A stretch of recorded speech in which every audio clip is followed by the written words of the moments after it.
William Tuke, John Howard, Philippe Pinel, Jean Esquirol, Jacques Tenon, entre outros. Quem são estas pessoas? Talvez até já tenhas ouvido falar em alguns destes nomes. De que forma estes senhores contribuíram para a qualidade e o conforto do contexto de hospital que podes encontrar hoje? Neste vídeo, vamos conhecer algumas das propostas que mudaram não só a realidade do paradigma da loucura, mas também a qualidade de construção que passou a ser adotado por alguns dos hospitais, dando origem ao nascimento de um conceito que hoje conhecemos como espaço terapêutico.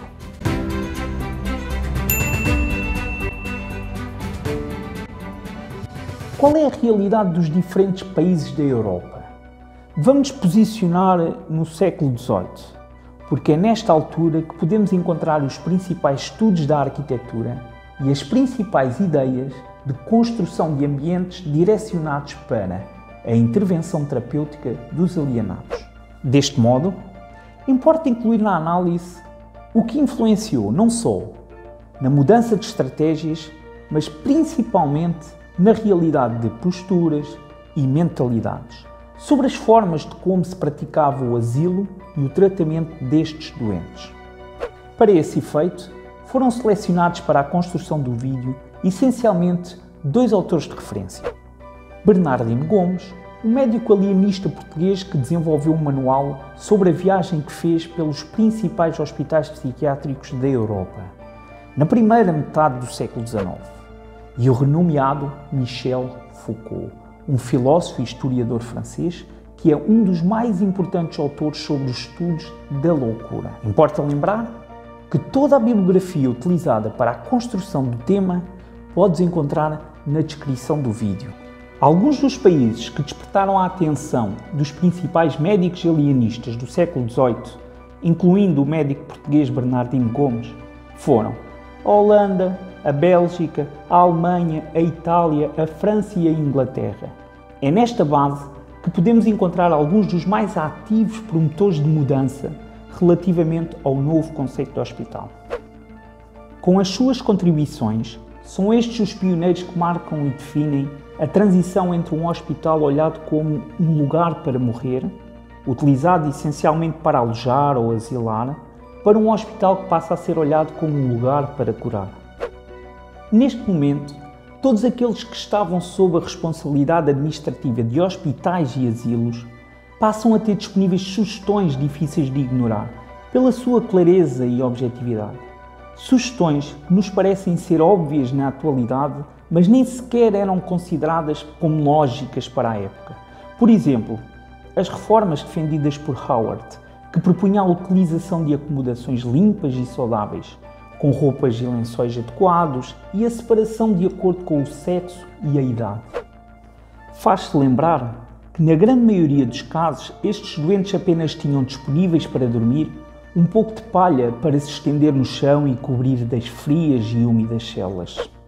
Outras propostas importantes, as de Tenon, que afirma ser necessário fazer a separação dos doentes, em função do tipo de doença, entre os curáveis e os incuráveis, os severos e os mais calmos, a definição de número de leitos por cada enfermaria e a segurança de distância entre elas.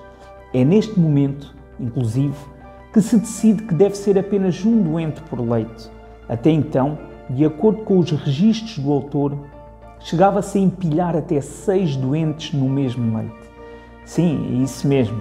Era comum colocar-se várias pessoas na mesma cama, com diferentes necessidades e diferentes doenças. Enfim, a questão principal que se coloca inicialmente é fundamentalmente a questão do espaço físico e da forma de organização desses diferentes espaços. Começando, primeiramente, pela identificação do lugar em que poderia estar localizado o hospital em relação à cidade. Se seria em meio rural ou no centro da cidade, por exemplo. Posteriormente, a sua distribuição interna, o que seriam as áreas interditas, as áreas comuns, as áreas de isolamento, áreas abertas e fechadas, áreas de circulação e por aí. Esta avaliação passaria a impor critérios que teriam de cumprir, como por exemplo, a circulação do ar puro, a entrada de luz natural, como meio de impedir os contágios e melhorar a qualidade do ambiente. Toda esta nova forma de entender o que poderia ser um hospital considerado como um instrumento terapêutico, programado para intervir sobre a doença e produzir a cura, requer novos modelos de gestão do espaço e novas volumetrias. Passa-se assim a estudar o número de pisos, a distância física entre os serviços, as áreas de segurança entre as salas, a dimensão das camas e as distâncias entre elas, o tamanho de janelas, a altura dos tetos e vários outros detalhes. No entanto, é de referir que uma das grandes mudanças implementadas foi a colocação do médico como principal autor da organização do hospital. Ou seja, o médico passa a ser o principal responsável por todas as suas funções, tanto administrativas como a organização dos espaços. Para melhor contextualizar, importa talvez referir que, até ao final do século XVIII, o hospital não é considerado um estabelecimento médico, com funções de tratamento e que recebe apenas doentes, mas sim uma estrutura semi-jurídica, uma espécie de entidade administrativa que recebe tanto pobres, miseráveis, os loucos, vagabundos, prostitutas, pagãos e ateus, todos aqueles que se apresentassem voluntariamente ou que eram encaminhados pela autoridade real ou jurídica. Nestes espaços podia-se castigar, julgar, executar. Portanto, os hospitais dispunham de equipamentos como postes, golas de ferro, chicotes, prisões, celas, enfim, toda uma estrutura preparada para a punição e restrição. Mas vamos regressar à linha de raciocínio anterior. São os médicos que passam a ser a figura central e a autoridade dos hospitais, ao invés de sacerdotes ou padre ou qualquer outra entidade do clero. É então neste momento que os médicos passam a observar as diferenças de comportamento entre os doentes. Esta nova medida permite categorizar os pacientes que até ao momento se misturavam de uma forma estranha e confusa.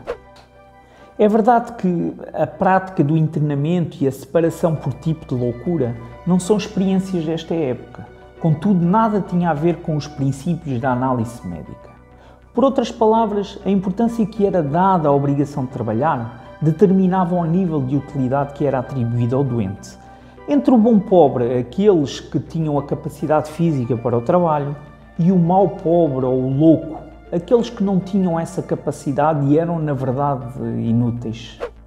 Esta definição muda essencialmente a partir da presença do médico nos hospitais, onde se desenvolve o conhecimento sobre o que é um distúrbio mental e então se confere o novo estatuto da doença. Este novo conhecimento intensifica a necessidade de se individualizar os doentes com perturbação mental para espaços próprios. Com isso, criar ambientes que sejam dedicados às questões da saúde mental, lugares esses onde se possa vigiar, registar tudo aquilo que acontece. Michel Foucault afirma que o regime especial conferido aos alienados teria sido descoberto no século XVIII, mas é apenas na entrada do século XIX que se passa a exigir a atribuição de lugares próprios para os loucos. Esses lugares, que antes serviam para auxílio e punição e para alojar os pobres, passam a ser então exclusivos para os alienados. Essa mudança acontece na maior parte das cidades da Europa, onde os hospícios, as casas de internamento, as obras religiosas e de ordem pública passam a assumir todas as responsabilidades de uma instituição terapêutica. Apesar de se considerar que este é o momento em que a loucura é percebida, não é certo afirmar que a loucura recebeu finalmente o seu estatuto humano ou que se tenha conferido de imediato uma relação médica. Contudo, pode-se afirmar que se modificou o relacionamento com a loucura. Esta nova consciência permite que seja feita uma nova reflexão, concluindo que, na verdade, o perfil psicológico do louco era mal conhecido. Motivados por esta dúvida, é no final do século XVIII e no início do século XIX que surgem as principais mudanças feitas por toda a Europa, numa tentativa de esclarecer toda esta confusão de hospícios. Entre estas iniciativas, refiro como exemplo a digressão realizada por Bernardino Gomes em 1842, que teve como objetivo trazer para Portugal o que de melhor pudesse encontrar noutros países. Esta viagem faz recordar a proposta feita alguns anos antes pela Academia de Ciências Francesa, quando convidou Tenon para conhecer outros hospitais, alegando que seriam os hospitais já existentes que se deveriam pronunciar sobre os méritos ou os seus defeitos, que seriam apontamentos a considerar para a construção do novo hospital. É nesta lógica que foi pensado como poderia ser construído este canal.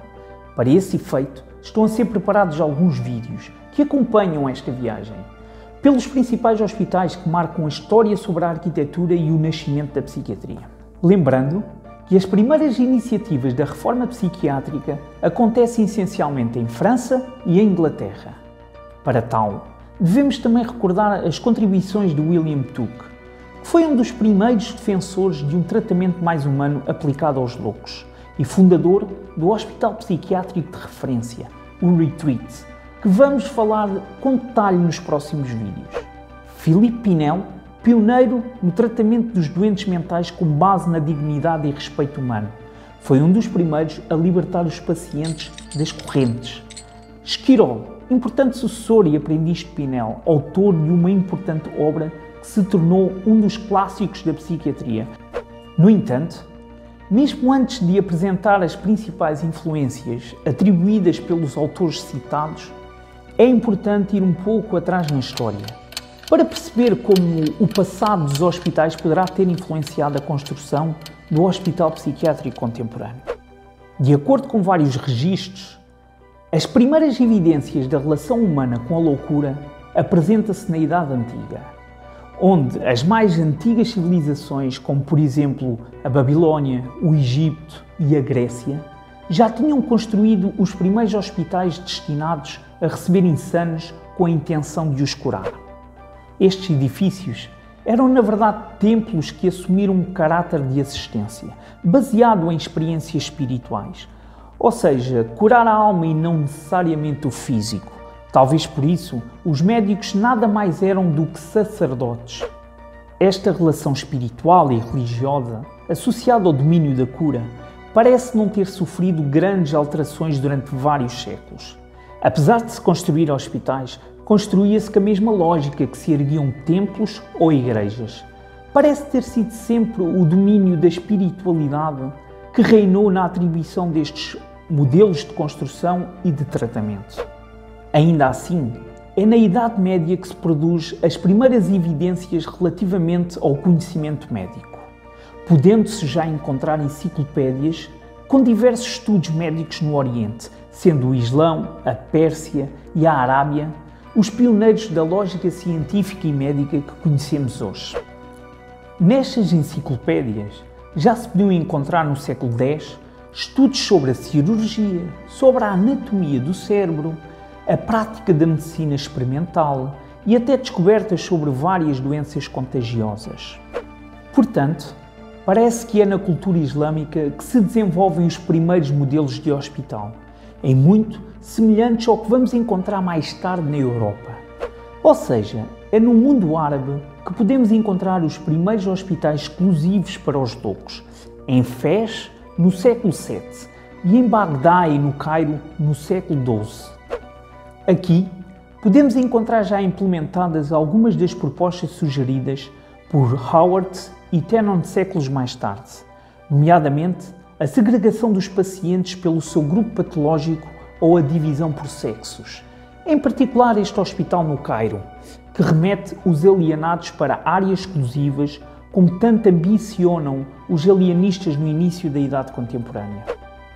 É importante referir também que os muçulmanos, para além de separarem as áreas de atendimento entre homens e mulheres e de dividir os pacientes por pavilhões diferentes em função da severidade patológica, revelam também uma atenção com a higiene e a salubridade dos espaços hospitalares, incluindo redes de distribuição de água e ventilação pelos diferentes compartimentos.